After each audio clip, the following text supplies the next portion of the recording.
봉독한 말씀으로 내가 너희를 사랑한 것 같이 라는 제목으로 함께 말씀을 나누도록 하겠습니다. 질문으로 한번 말씀을 시작해 보겠습니다. 오늘 우리는 주변에 또 여러 가지 불신자, 비신자들과 우리가 또 만나고 관계하고 교제하며 살아가고 있습니다. 내가 교회 다니는 성도다, 그리스도인이다라는 것이 어떻게 할 때 드러날까요? 우리가 세상 사람들에게 내가 아무개 집사, 권사, 성도라고 말하지 않는 이상 우리가 그리스도인이라는 것이 사실은 쉽게 드러나지는 않습니다. 식당에서 우리가 식사 기도를 통해서 아니면 자동차에 걸려있는 십자가나 책상 위에 놓여있는 혹은 성경책을 통해서 간혹 이 사람이 교회 다니는 사람이구나 라는 정도는 아마 쉽게 알 수 있겠죠.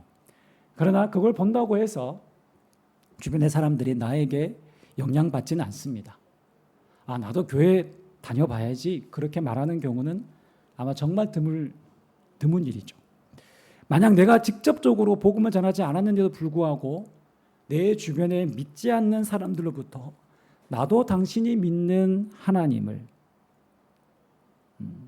내가 좀 믿고 싶다, 이런 대답을 혹시 지금까지 살아오시면서 한 번이라도 들으셨다면, 만약에 들으셨다면 그분은 책임 있는 그리스도인으로 이 땅 가운데 빛과 소금의 역할을 너무 잘 감당하고 살아가고 계십니다. 그리스도인으로 산다는 것은 복음을 들었다, 나 구원받았다는 것으로 끝나는 것이 결코 아니죠. 복음은 한 사람의 내면으로부터 시작되는 변화입니다. 예수 그리스도가 나를 위해 죽으시고 나를 위해 살아나셨다는 이 복음을 믿는 것이 단순한 우리가 어떤 지식 정보가 아니라 그 정도의 수준이 아니라 우리가 인격으로서 우리가 받아들이는 것입니다. 그렇기에 예수를 믿으면 내 삶 가운데 가치의 변화가 일어날 수밖에 없습니다. 내면의 변화가 일어나는 것은 지극히 당연한 것입니다. 돈을 쫓고 명예를 쫓고 자기 자랑만 일삼던 사람이 예수 그리스도를 위해 살아가고 아픈 여러 이웃을 위해서 살아가고 정말 그리스도를 자랑하는 삶을 살아가게 되는 것입니다. 또한 그분이 하신 말씀이 곧 나의 삶의 원리가 되고 나의 삶의 지침이 되고 나의 삶의 가치관이 되는 것입니다. 여러분, 그렇다면 우리가 하나님의 자녀로서 우리에게 가장 드러나는 삶의 특징, 원리가 있다면 무엇일까요? 그리스도인이라면 이것만큼은 우리가 품고 드러내고 살아야 된다면 무엇일까요? 그 하나의 가치가 있다면 무엇일까요? 그 모든 것을 포함하는 그리스도인을 대변하고 그리스도인을 증명해 보이는 그 하나의 가치가 있다면 바로 사랑입니다. 우리가 너무 남을 의식하면서 남에게 보여주기 위해서 삶을 사는 것은 결코 아니죠.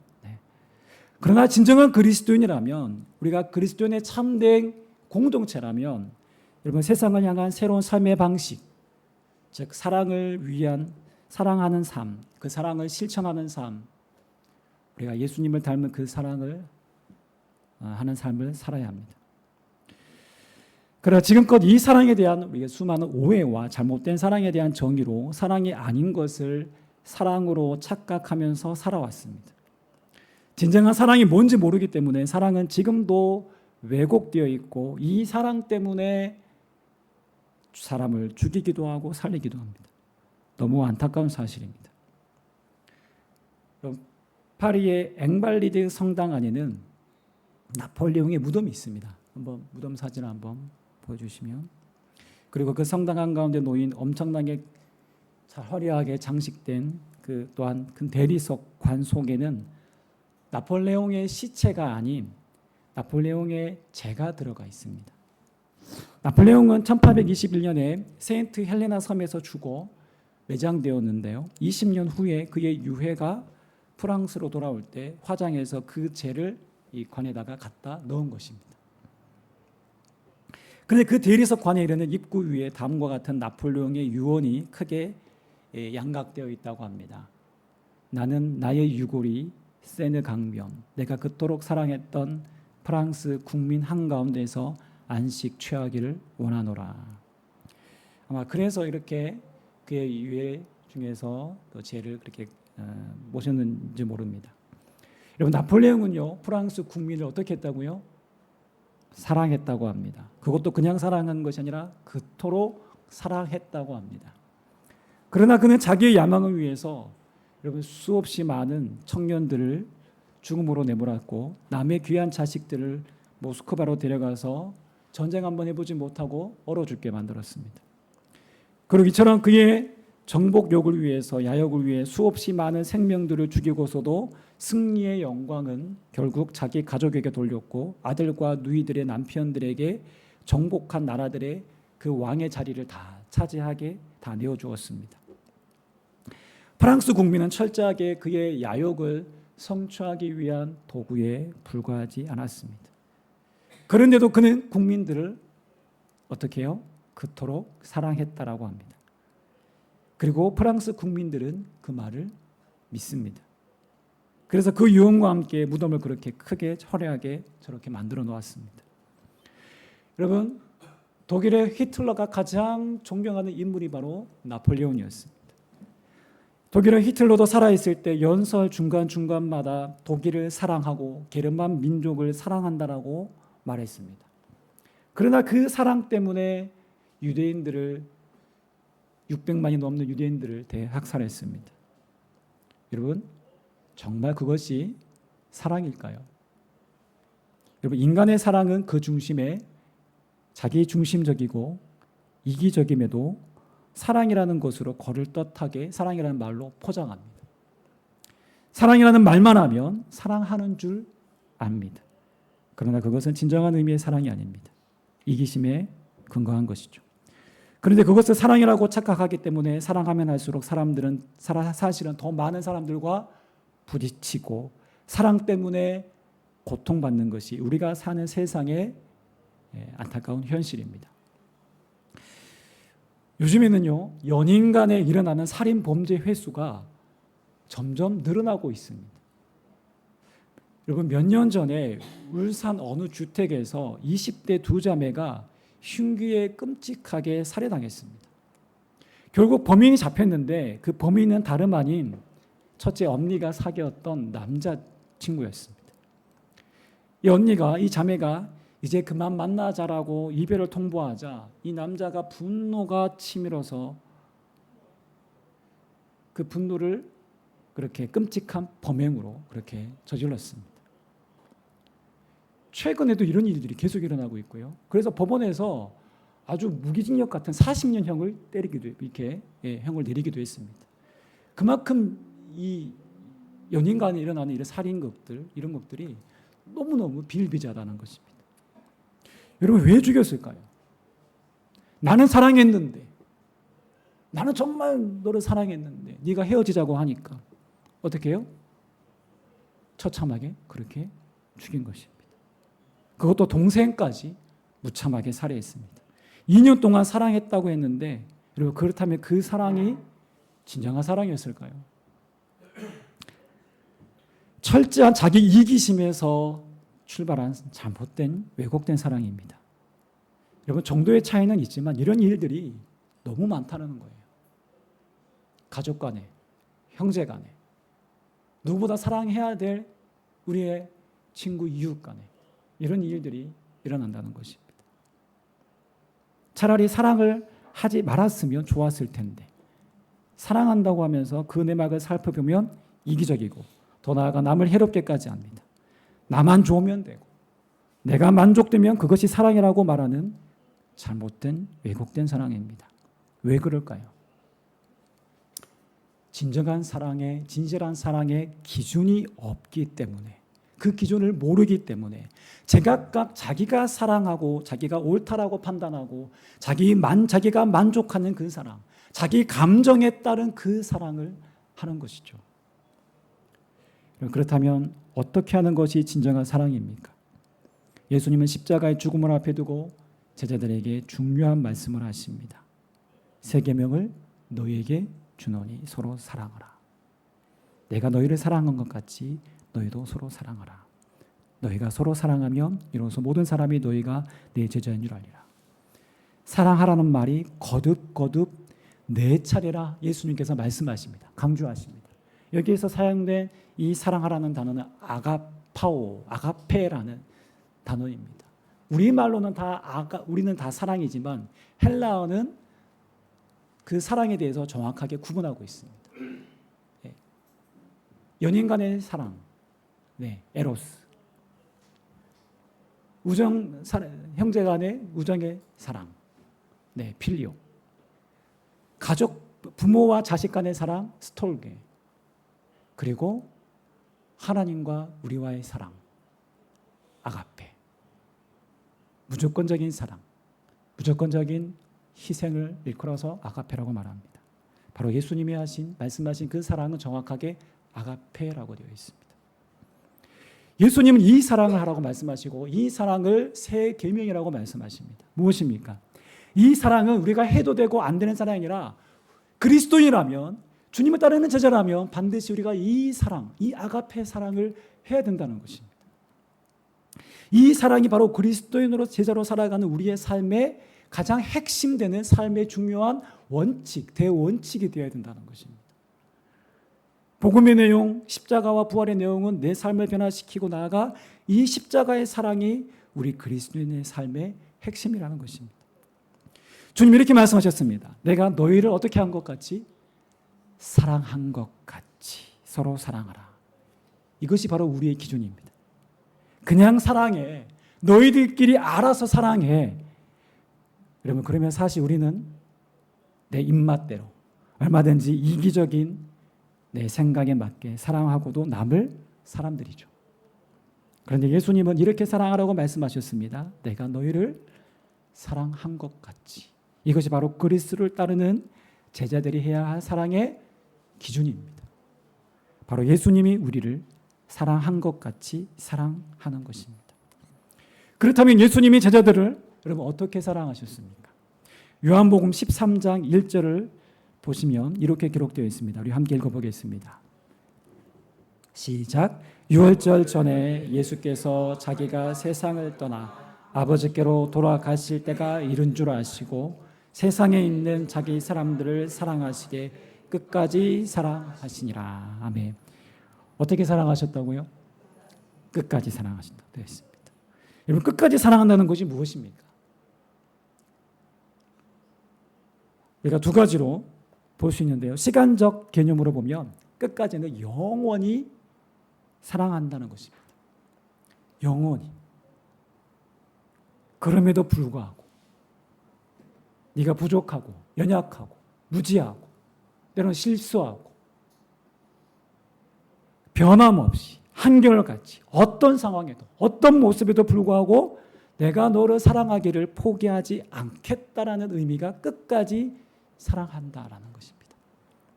두 번째는 정도의 개념입니다.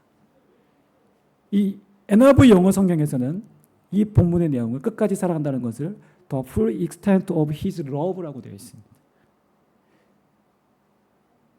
즉 그의 사랑의 정도가 full, 꽉 찼다는 거예요. 예수님이 제자들을 향한 사랑이 뭐 어느 정도 아니라 정말 최선을 다한 사랑이었다는 것입니다. 넘치는 꽉 찬 사랑으로 표현되어 있습니다. 즉 예수님은 제자들을 향하여서 예수님이 할 수 있는 최선의 100%의 온전한 사랑을 베풀어 주셨다는 거예요. 여러분, 상식적으로는요, 제자가 선생의 발을 씻겨야 하고 종이 상전의 발을 씻겨야 합니다.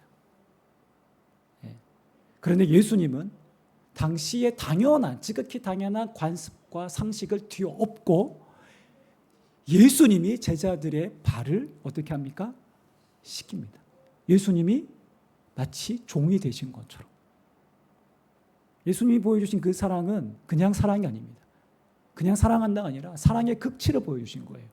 넘치는 사랑을 예수님은 말로 하신 것이 아니라 몸소 보여주셨습니다. 그 사랑은 십자가로 이어집니다. 여기에 자기 사람들이라고 되어 있는 12명의 제자들을 보면 예수님의 십자가의 죽음 앞에 요한 빼고는 모두 제각각 뿔뿔이 다 예수님을 배반하고 다 흩어졌습니다.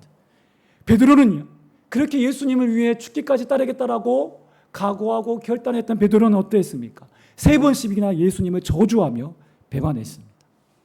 그리고 가룟 유다는요, 3년 동안 예수님과 함께 했음에도 불구하고 예수님을 은삼십냥에 팔아버립니다. 그러나 예수님은 이 모든 사실을 알고 계셨음에도 불구하고 예수님은 베드로의 발도 씻기셨고 가룟 유다의 발도 씻어주셨습니다. 예수님은 끝까지 꽉 찬 사랑으로 그들을 섬기셨고 사랑하셨습니다. 다만 제자들은 예수님의 그 사랑의 깊이와 넓이를 몰랐습니다. 가룟 유다는 결국 스스로 죽음을 선택함으로 주님의 사랑을 거부하고 말았습니다. 베드로도 예수님이 부활하셨음에도 다시 예수님을 뵐 면목이 없었습니다. 그래서 갈릴리로 다시 자기 옛 업으로 떠나고 말았습니다. 다른 제자들도 사실 마찬가지였습니다. 그러나 예수님은 실패하고 낙심한 베드로를 다시 찾아가 그를 끝까지 사랑하시고 물으십니다. 요한의 아들 시몬아, 네가 나를 사랑하느냐? 예수님의 넘치는 그 사랑 앞에 베드로는 네, 그렇습니다. 내가 주님을 사랑하는 줄 주님이 아십니다. 라고 주님 향한 사랑을 고백합니다. 여러분, 오늘 우리의 모습 어떻습니까? 때로 내 모습에 실망하고 나의 부족함 때문에, 못난 모습 때문에 때로 자괴감을 느낄 때가 있지 않습니까? 저는 그럴 때가 좀 덜어 있습니다.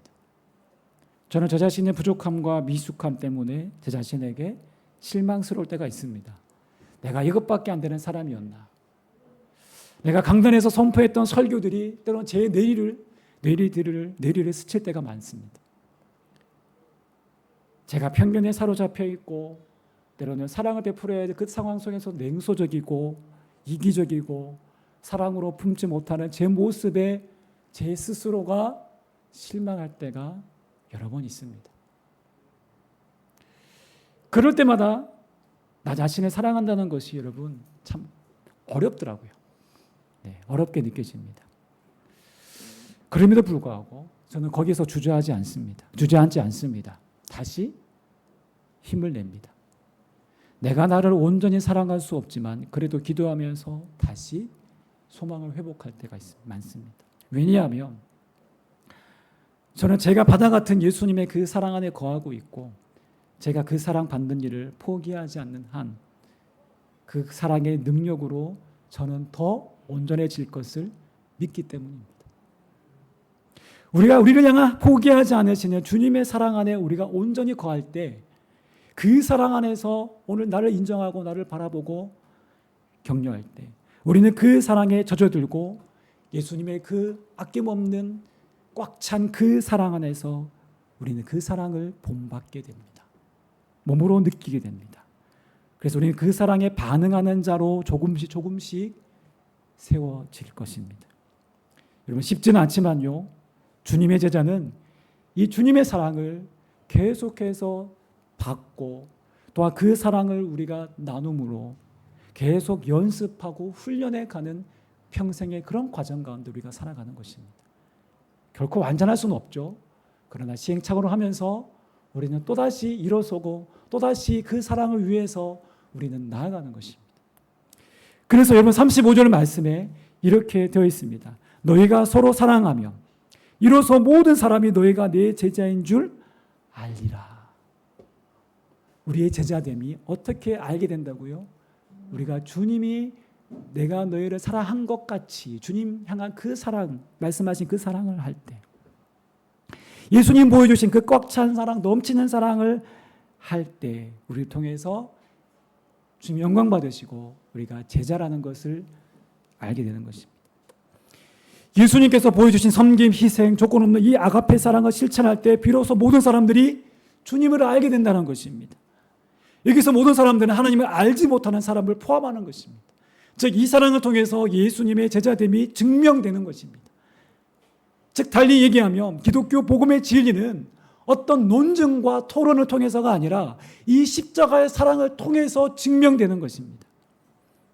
우리가 누군가에게 복음을 전한다고 생각해 봅시다. 아무리 내가 예수를 믿어야 한다고 하고 설득을 하고 전한다고 해도 여러분 나의 삶 가운데 내 모습이 내 이익을 위해서라면 악착같이 챙기기 바쁘고 때로는 내 입술을 통해서 남을 헐뜯는 얘기가 흘러나오고 세상의 곳에 더 관심이 많다면, 온갖 생각이 거기에 빠져 있다면, 여러분, 내가 전한 복음의 메시지가 과연 그 비신자의 마음을 흔들어 놓을 수 있을까요? 오히려 역효과죠. 예수 믿는 사람이 생각이, 가치관이 저렇다? 그럼 무슨 차이인가? 그럼 믿을 이유가 없지 않나? 아마 이렇게 생각하지 않을까요? 제가 오래전에 일본의 여성 요리 작가인 미우라 아야코가 쓴 길은 여기에라는 책을 제가 결혼하기 전에 청년의 시절 읽었는데 참 감명받았습니다. 여러분, 미우라 아야코 책을 꼭 여러 가지 책이 참 많은데 그 책에는요, 신앙의 그 고민과 그 신앙의 삶, 주님을 닮아가는 그 삶의 고백들이 정말 아름답게 표현되어 있습니다. 꼭 한번 읽어보시기를, 이 가을에, 독서의 계절 가을에 한번 읽어보시기를 추천드립니다. 이 길은 여기에라는 그 책에 보시면 이 책은 특별히 이 미우라 아야코 여사의 그 자기의 삶에 살아온 어떤 삶, 그 실화를 바탕으로 기록한 자전적인 책입니다. 미우라 아야코 여사는 24살이라는 젊은 나이에 폐결핵을 앓고 더 나아가 척추 카리에스라는 무서운 큰 질병을 앓게 됩니다. 그래서 무려 13년이라는 긴 세월을 병상에 누워 지내야만 했습니다. 생각만 해도 도저히 인간으로서 살아가는 그 삶이라는 게 13년 동안 누워 지내는 삶이라는 것이 정말 삶에 희망이 없고 정말 그 고난과 그 고통의 시간들을 살아온다는 것이 참 여간 힘든 생각이 아닌 것이죠. 자, 그가 누워있는 병실에는 다른 환자들도 있었습니다. 아야코 여사는 내가 그리스도인으로서 저 사람들을 위해서 내가 무엇을 할 수 있을까? 어떻게 하면 내가 정말 예수님의 사람이라는 것이 이 사람들에게 전해질 수 있을까? 생각합니다. 그러면서 그리스도인은 이런 고통의 순간에도 절망하지 않고 기뻐할 수 있다라는 것을 보여주자. 단순한 긍정의 힘을 넘어서 정말 이 신앙으로 이 모든 고통을 정말 꿋꿋이 묵묵히 이겨내며 감사하는 삶을 보여주자라는 것이죠. 그래서 병실에 누워있는 동안 한 번도 남을 원망하고 오늘 이 자기의 삶의 고통을 원망하고 불평하는 말을 거의 하지 않았다라고 합니다. 간호사가 오면 더 부드럽고 더 친절하게 웃고 자신이 비록 움직일 수 없는 몸임에도 옆에 있던 환우들을 때로는 위로하고 격려해 주었다고 합니다. 이렇게 할 수 있었던 것은 바로 예수님처럼 살았던 주변 인물들이 아야코 주변에 있었기 때문입니다. 특히 이 미우라 아야코에게 복음을 전해주고 복음대로 살다가 먼저 죽음을 맞이한 아야코의 연인이 있는데요. 바로 다다시 상이 그러했습니다. 긴 투병으로 이 아야코 상이 심신이 약해지고 무너져 있을 때 재정적으로 또한 이 병원비가 지출이 계속되어서 부모님께까지 신세져야 하는 그런 죄스러운 마음이 밀려올 때 이 다다시 상은 이렇게 말합니다. 아야코 상, 산다는 것은 우리 인간의 권리가 아니라 의무입니다. 의무라는 것은 글자 그대로 올바른 책임이지요. 이렇게 말해 주었다고 합니다. 이전에 자살을 시도한 아야코를 다다시 상은 그렇게 살려내었습니다. 아야코는 다다시를 통해서 예수님을 알았습니다. 그리고 그의 삶을 통해 해결되지 않았던 진리에 대한 갈증 또한 체험을 받았습니다. 이 미우라 아야코 여사는 빙점, 길은 여기에 등 여러 작품을 통해서 대중의 사랑을 받았습니다. 그녀의 소설로 많은 돈이 주어졌지만 치료를 위한 경비 빼고는 그 나머지 돈은 도움이 필요한 이웃을 위해서 모두 베풀면서 살았다라고 전해집니다. 그녀의 삶도 다다시처럼 예수님처럼 그렇게 사랑하며 그의 생을 마친 것입니다. 이것이 바로 예수님께서 말씀하신 내가 너희를 사랑한 것 같이 사랑했던 바로 그러한 삶이었던 것이죠. 여러분, 세상의 사랑은 왜곡된 사랑이며 이기적인 사랑입니다. 그러나 그리스도인의 삶의 방식은 철저하게 예수님처럼 사랑하는 방식입니다. 그러기 위해서는 우리가 예수님처럼 사랑하기를 결코 포기해서는 안 됩니다. 오늘 내 모습에 실망하고 때론 이 사랑에 실패하더라도 여러분 내일 다시 시작하면 됩니다.